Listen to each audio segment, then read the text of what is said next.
गणेशाय नमः। ओम श्री भगवते नमः। श्रीमद् देवी भागवत स्कंध 3 अध्याय 20 और 21। शशिकला के स्वयंवर में राजाओं का परस्पर विवाद, शशिकला का सुदर्शन से विवाह करने का पूर्ण निश्चय, राजाओं के कोलाहल करने पर सुबाहु का शशिकला से सम्मति लेना। व्यास जी कहते हैं, महाभाग, उस समय केरल नरेश के यों कहने पर राजा युधाजित ने कहा, राजन, आप निश्चय ही राजाओं में सत्यवादी और जितेंद्रिय हैं। नीति यही है जिसे आप कह चुके हैं, परंतु कुलीन वंश से संबंध रखने वाले राजन, संभ्रांत राजाओं के रहते हुए इस कन्या रत्न को कोई अयोग्य व्यक्ति ले जाए, क्या यही न्याय आपको पसंद है? सिंह के भाग को सियार खा ले, इसे कैसे उचित माना जा सकता है? आप ही सोचिए, ये सुदर्शन क्या इस कन्या रत्न को पाने के लिए योग्य है? महाराज, ब्राह्मणों का बल वेद है और राजाओं का बल धनुष से संबंध रखता है। इस अवसर पर मैं अभी जो कह रहा हूँ, यह क्या अन्याय है? राजाओं के विवाह में बल के मूल्य की ही प्रधानता विख्यात है, अतः यहाँ भी जो अधिक बलवान है वह इस कन्या रत्न को अपना ले। शक्तिहीन कभी भी इसे नहीं पा सकता। अतएव प्रण करके राजकुमारी का विवाह हो, यहाँ यही नीति काम में लेनी चाहिए, अन्यथा राजाओं के समाज में निश्चय ही घोर कलह मच जाएगा। इस प्रकार राजाओं में परस्पर विवाद हो रहा था। उसी समय सभा भवन में महाराज सुबाहु बुलाए गए। उनके आ जाने पर सारदर्शी कुछ राजाओं ने कहा, राजन, इस विवाह में आप राजोचित नीति का अनुसरण कीजिए। महाराज, आप क्या करना चाहते हैं? सावधान होकर स्पष्ट बताने की कृपा करें। राजन, इस पुत्री को आपने किसे देने की बात मन में सोची है? राजा सुबाहु ने कहा, माने राजाओं, निश्चित बात तो यह है कि मेरी वह कन्या मन ही मन सुदर्शन को वर चुकी है। मेरे बार बार समझाने पर भी मेरी बात उसके हृदय में स्थान नहीं पा सकी। मैं क्या करूं? अब मेरी उस कन्या पर मेरा कोई वश नहीं चलता। सुदर्शन यहाँ आ भी गया है, यद्यपि उसके साथ एक भी सहायक नहीं है, फिर भी उसके मन में चिंता का नाम तक नहीं है। व्यास जी कहते हैं, राजन, तत्पश्चात उन्हीं सभी सम्मानीय नरेशों ने सुदर्शन को बुलाया। सुदर्शन अकेले ही आया और शांत स्वभाव से बैठ गया। सब राजाओं ने सजग होकर उससे पूछा, राजकुमार, तुम बड़े भाग्यशाली हो, तुमने उत्तम व्रत का पालन किया है, पर यहाँ तुम्हें किसने बुलाया है जो तुम इस राजाओं के समाज में अकेले ही चले आए हो? तुम्हारे पास न सेना है, न मंत्री है, न खजाना है और न तुम अधिक बलवान ही हो। महामते, फिर किस लिए तुम यहाँ आ गई? सच्ची बात बताने की कृपा करो। युद्ध की अभिलाषा रखने वाले बहुत से नरेश यहाँ पधारे हुए हैं। उनके साथ पर्याप्त सेना है। सभी इस राजकुमारी को प्राप्त करने की अभिलाषा से ही आए हैं। तुम क्या करना चाहते हो? राजकुमारी को पाने के लिए तुम्हारा भाई शूरवीर शत्रुजित भी यहाँ आया हुआ है। उसकी सहायता करने के विचार से महाभाव युधाजित यहाँ विद्यमान है। सेना रहित तुम्हारे यहाँ आने का वास्तविक रहस्य क्या है? बताने के पश्चात तुम जाओ या रहो। सुव्रत, तुम्हारी जो इच्छा हो तुम वैसे ही करने में स्वतंत्र हो।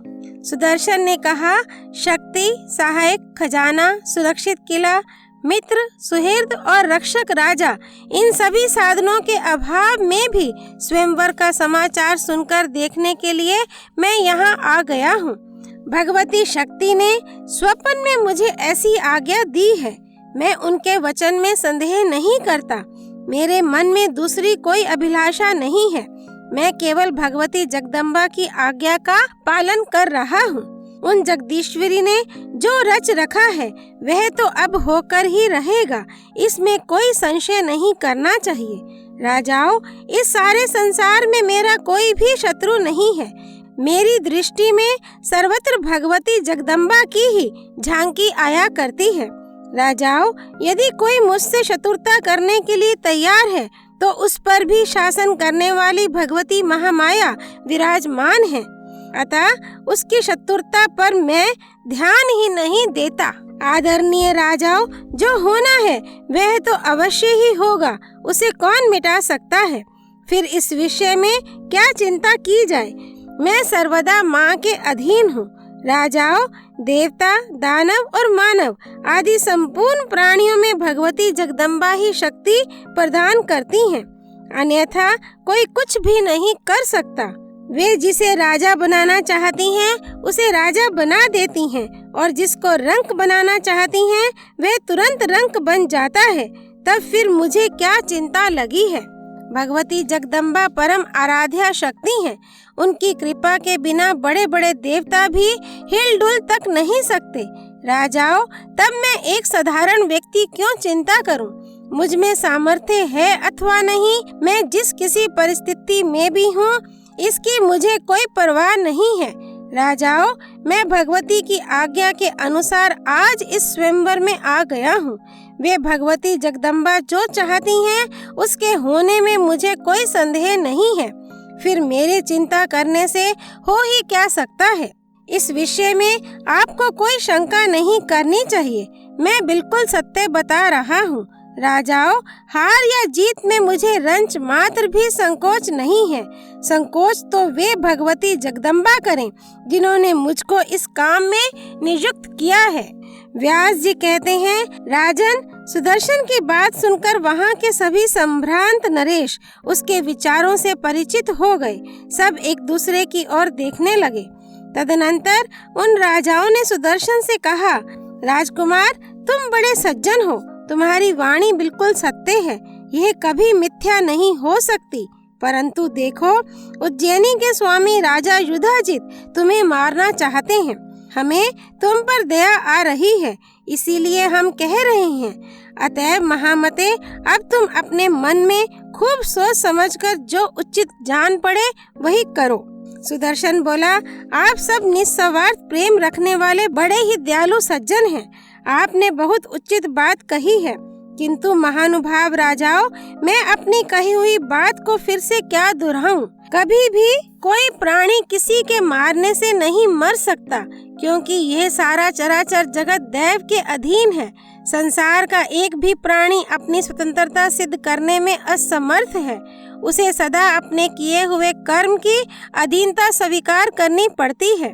तत्वदर्शी विद्वानों ने कर्म के 3 भेद बतलाए हैं, संचित, वर्तमान और प्रारब्ध। काल, कर्म और स्वभाव, इन 3 से ही ये सारा विस्तृत जगत स्थिर है। काल आए बिना देवता तक भी किसी मनुष्य को नहीं मार सकते। यदि किसी के हाथ कोई मारा गया तो वह केवल निमित्त मात्र है। सबको मारने वाला तो अविनाशी काल है। जैसे शत्रुओं को शमन करने वाले मेरे पिताजी सिंह के द्वारा मारे गए, और वैसे ही मेरे नाना जी भी युधाजित के कारण संग्राम में प्राणों से हाथ धो बैठे। करोड़ों उपाय करते रहने पर भी यदि प्रारब्ध पूरा हो गया है तो मृत्यु निश्चित है। दैव के अनुकूल रहने पर बिना किसी रक्षक का मानव भी हजारों वर्ष तक जीवित रह सकता है। धर्म में आस्था रखने वाले राजाओं, मैं कभी भी युधाजित से नहीं डरता। दैव की प्रधानता मानकर मेरे मन में सदा शांति बनी हुई है। भगवती जगदम्बा का चिंतन मेरे चित्त से क्षण मात्र भी अलग नहीं होता। विश्व को उत्पन्न करने वाली वे भगवती मेरा कल्याण अवश्य करेंगी। पूर्व जन्म में जिसने अच्छा अथवा बुरा जो कर्म किया है उसका फल भोगना तो अनिवार्य ही है। फिर अपने किए हुए कर्म के भोग से विवेकी पुरुष क्यों भय करे। अपने उपार्जित कर्म के फल स्वरूप दुख आने पर घबराहट उत्पन्न हो जाती है। इस कारण वह मानव निमित्त कारण के साथ वैर करने लगता है। उस बुद्धिहीन जन की भांति मैं कभी अपने हृदय में वैर, शोक और भय को स्थान नहीं देता। अतः राजाओं के इस समाज में मैं निर्भीक होकर आ गया हूँ। भगवती जगदम्बा की आज्ञा से इस सर्वोत्तम स्वयंवर को देखने की इच्छा से मैं अकेला ही चला आया हूँ। मैं भगवती के वचन को ही प्रमाण मानता हूँ, दूसरे किसी को मैं नहीं जानता। उन्होंने जो सुख दुख का विधान कर दिया है वह अवश्य भोगना पड़ेगा। माननीय राजाओं, युधाजित सुखी रहें, मेरी उनसे कोई भी शत्रुता नहीं है। व्यास जी कहते हैं, इस प्रकार सुदर्शन के कहने पर राजाओं के मन में बड़ी प्रसन्नता हुई। वे सभी अपने स्थानों पर पधार गए और सुदर्शन भी डेरे पर आकर शांत चित्त से बैठ गया। दूसरे दिन शुभ मुहूर्त में राजा सुबाहु ने अपने भव्य भवन पर राजाओं को बुलाया। अनेकों उत्तम मंच बने थे, उन्हें अद्भुत बिछौनों से सजाया गया था। मनोहर अलंकारों से अलंकृत नरेश आकर उन मंचों पर बैठ गए। अलौकिक वेशधारी वे राजा लोग ऐसे प्रतीत होते थे मानो विमान पर बैठे हुए देवता हों। बैठने पर उनकी छवि खिल उठी। सभी स्वयंवर देखने की इच्छा से बैठे थे। सबके मन में इस बात की विशेष आतुरता थी कि कब वह राजकुमारी आएगी और किस प्रख्यात पुण्य भाग्यवान श्रेष्ठ नरेश को वरेगी। राजकुमारी यदि संयोगवश सुदर्शन के गले में माला डाल देगी तो निस्संदेह राजाओं में युद्ध छिड़ जाएगा। मंच पर बैठे हुए राजा लोग यूं सोच रहे थे, इतने में महाराज सुबाहु के भवन पर बाजों की गगनभेदी ध्वनि होने लगी। उस समय वह राजकुमारी स्नान करके आई थी, वस्त्राभूषणों से सुसज्जित थी। उसके गले में दोपहरिया के फूल का हार सुशोभित था। उसने रेशमी साड़ी पहन रखी थी। विवाह में धारण करने योग्य सभी पदार्थ उसके शरीर की शोभा बढ़ा रहे थे। वह ऐसी दिव्य मूर्ति बन गई थी मानो साक्षात लक्ष्मी हो। तब पिता सुबाहु ने मुस्कुराकर उससे कहा, बेटी उठो और हाथ में फूलों की माला लेकर सभा भवन में चलो। देखो, आज वहाँ बहुत से राजा आए हुए हैं। सुमध्य में उनमें जो गुणवान, रूपवान और उत्तम वंश से संबंध रखने वाला श्रेष्ठ राजा तुम्हारे मन में जंच जाए, उसी को तुम वर लो। बेटी, देश देशांतर के सभी नरेश सजाए हुए मंचों पर विराजमान हैं। उन्हें देखकर अपनी इच्छा के अनुसार किसी को पति चुन लो। व्यास जी कहते हैं, राजकुमारी शशिकला स्वाभाविक कम बोलती थी। पिता अपना विचार व्यक्त कर रहे थे। फिर उसने उनके प्रति मधुर वाणी में अपना धार्मिक भाव स्पष्ट कर दिया। शशिकला बोली, पिताजी, मेरा ये निश्चय है कि मैं उपस्थित राजाओं के सामने नहीं जाऊंगी। काम के सजीव पुतले उन नरेशों के समक्ष दूसरी स्त्रियां भले ही जाया करें। पिताजी, मैंने धर्मशास्त्र में यह वचन सुना है कि स्त्री केवल एक पति पर ही अपनी दृष्टि डाले, किसी भी दूसरे पर कदापि नहीं। अनेकों पुरुषों के सामने जाने वाली स्त्री का सतीत्व सुरक्षित नहीं रह सकता, क्योंकि उसे देखकर सभी के मन में संकल्प उठने लगता है कि यह मेरी पत्नी बन जाए। जब कुलीन स्त्री भी हाथ में हार लेकर स्वयंवर में पहुंचती है, तब ठीक उसकी वही स्थिति हो जाती है जैसी किसी कुलट्टा की होती है। जिस प्रकार वैश्या हाट में जाकर वहां के पुरुषों को देखने के पश्चात उनके गुण दोष पर अपने मन में विचार करने लगती है और जैसे उसके मन में तरह तरह के भाव उठा करते हैं, निष्प्रयोजन भी वासना युक्त पुरुष को देखना उसका स्वभाव बन जाता है। क्या वैसे ही मैं भी स्वयंवर में जाकर वेश्यावृत्ति अपना लूं? क्या अब मैं पूर्वजों के बनाए हुए धर्म का पालन नहीं कर सकूंगी? मेरा वहां जाना असंभव है। मैं तो नियम में अटल रहकर साध्वी स्त्री का जो धर्म है उसका अवश्य पालन करूंगी। जिस प्रकार कोई साधारण स्त्री स्वयंवर में जाकर अनेक पुरुषों को पति बनाने का संकल्प उठने के पश्चात किसी एक को चुनती है, आज वैसे ही मैं भी जाकर सबको देखूं और किसी को पति चुन लूं। यह मुझसे नहीं हो सकता। पिताजी, आप राजाओं के सिर मोर हैं। आप जानते हैं मैं सुदर्शन को स्वामी बना चुकी हूँ। निश्चित रूप से मैं दूसरा विचार ही नहीं कर सकती। अतः आप यदि मेरा कल्याण चाहते हैं तो किसी अच्छे दिन विवाह की विधि संपन्न करके सुदर्शन के हाथ मुझे समर्पण कर दीजिए।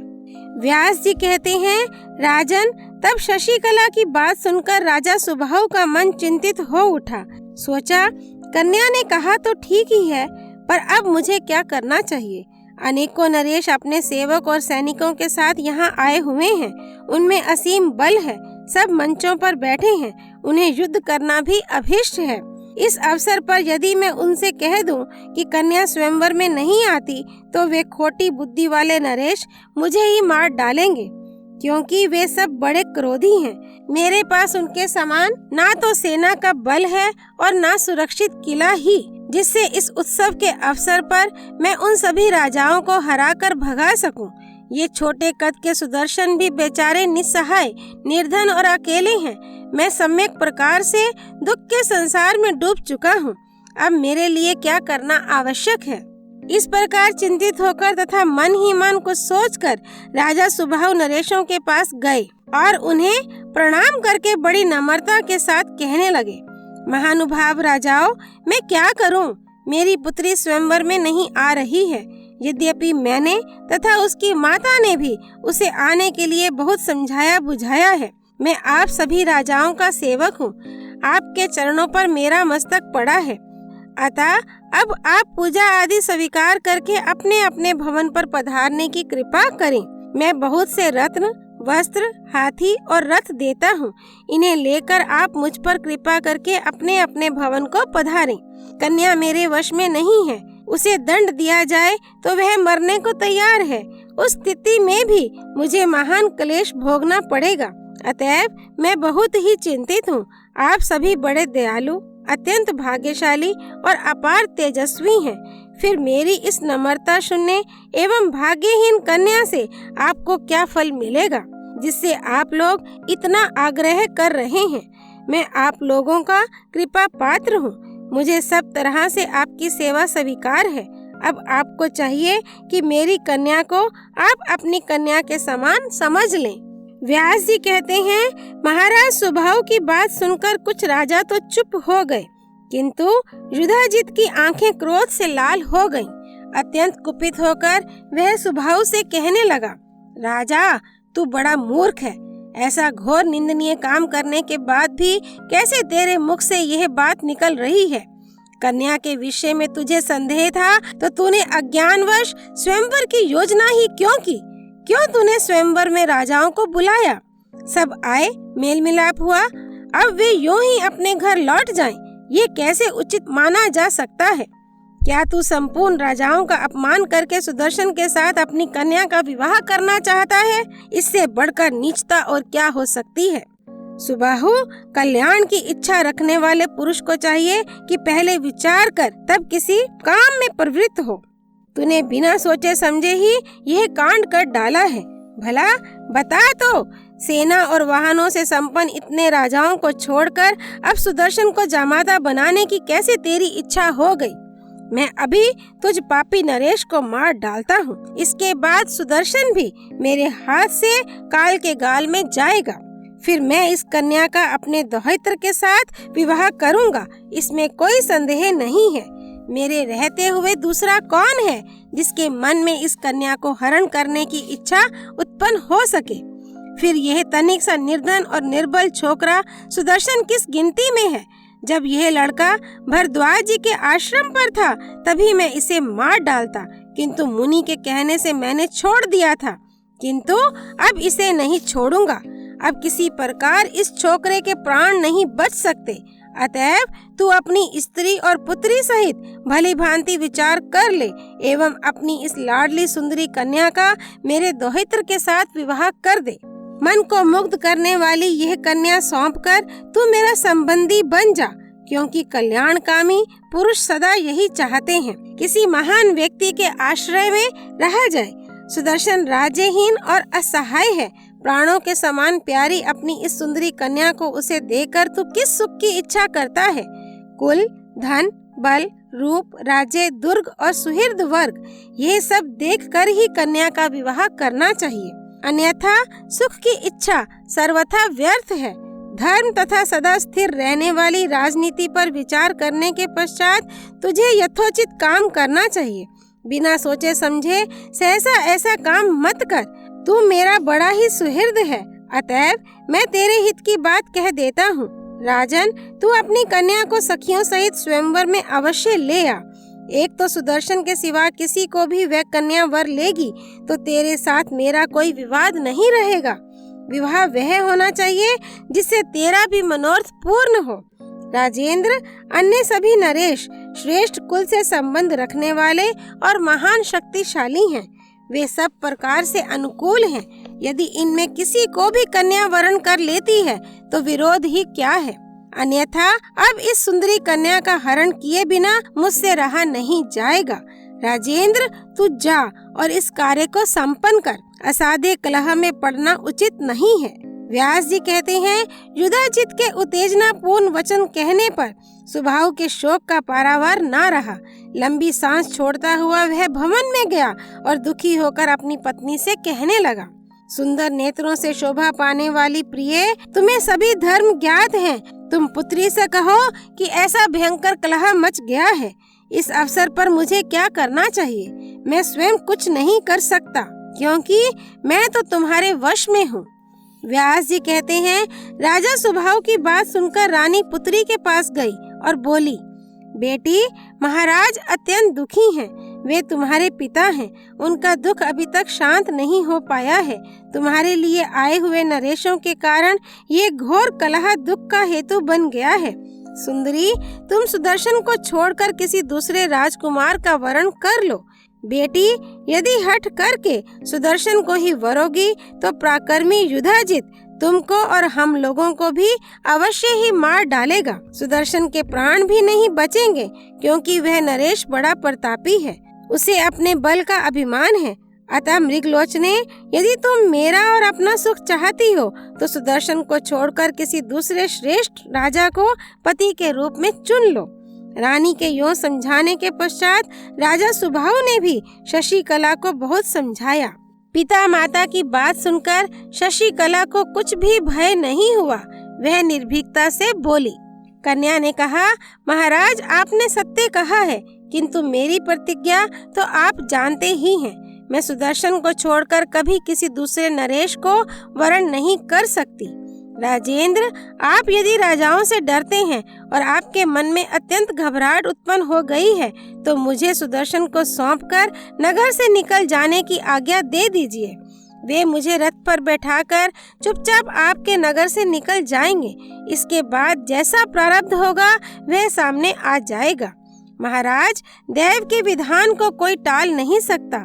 इस विषय में आपको चिंता नहीं करनी चाहिए। जो भावी है वह तो सब तरह से होकर रहेगी, इसमें कोई संशय नहीं है। राजा बोले, बुद्धिमान व्यक्ति को कभी ऐसा दुस्साहस नहीं करना चाहिए। वेद के पारगामी विद्वान कहते हैं कि बहुतों से विरोध करना अनुचित है। फिर तुझ पुत्री को कैसे उस राजकुमार के साथ संबंध करके मैं निकाल दूं? इसके पश्चात ये राजा लोग शत्रु बनकर मेरा कौन सा अनिष्ट नहीं करेंगे। पुत्री, तुम यदि सम्मति प्रकट करो तो मैं वैसा स्वयंवर निश्चित कर दूं जैसा राजा जनक सीता के लिए कर चुके हैं। उन्होंने भगवान शंकर का धनुष तोड़ने की बाजी लगाई थी। वैसे ही इस समय मैं भी कोई एक महान कठिन कार्य सामने रख दूं जिससे राजाओं में विवाद उत्पन्न ना हो सके। ऐसा करने पर ही कल्याण दिखता है। जिसमें उस प्रतिज्ञा का पालन करने की योग्यता होगी वही तुम्हारा पति होगा।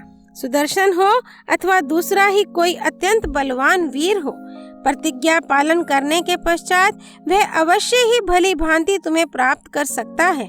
यूं करने पर राजाओं में विवाद का कारण नहीं रह सकेगा। तदनंतर आनंद पूर्वक मैं तुम्हारा विवाह संस्कार कर दूंगा। राजकुमारी ने कहा, पिताजी, मेरे मन में कोई संदेह नहीं है क्योंकि संदेह करना तो मूर्खता का लक्षण है। मैंने अपने चित्त में कभी से सुदर्शन को पति बना लिया है। महाराज, पुण्य अथवा पाप कोई भी काम हो उसमें प्रवृत्त कराने का श्रेय एकमात्र मन को है। पिताजी, जब मैं मन से एक पर एक को वरण कर चुकी तब फिर उसे त्याग कर दूसरे को कैसे वरूं? महाराज, स्वयंवर होने पर तो मुझे सभी के वश में होकर रहना पड़ेगा। संभव है कोई एक राजा उस प्रतिज्ञा का पालन कर दे अथवा दो नरेश पालन करने में समर्थ हो जाएं या बहुतेरे पालन करने वाले मिल जाएं। पिताजी, फिर तो विवाद उपस्थित हो ही जाएगा। तब क्या कर्तव्य होगा?